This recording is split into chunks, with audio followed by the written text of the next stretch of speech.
In this video, I will show you how to leverage the power of artificial intelligence to identify the weakest links in your content strategy.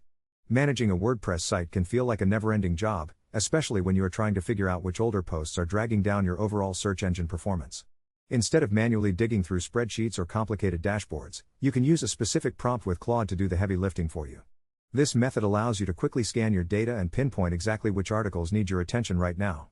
To get started, you will need to head over to your WordPress Analytics or your preferred tracking tool to gather your recent site data.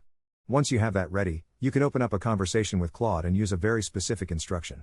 You should tell the AI to access your site analytics and scan all posts published within the last 12 months.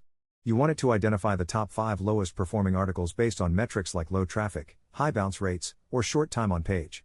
By asking the AI to generate a clear markdown table, you can see the titles, their key weaknesses, and most importantly, a one-sentence quick fix for each one.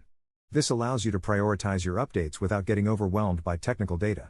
The prompt is designed to cut through the noise and give you actionable steps immediately. When you input this request, the AI analyzes the patterns in your visitor behavior and suggests improvements like better internal linking or updating outdated information. This simple workflow saves you hours of manual auditing and ensures that every piece of content on your site is working toward your growth goals. Start using this AI-driven approach today to keep your WordPress blog fresh and competitive.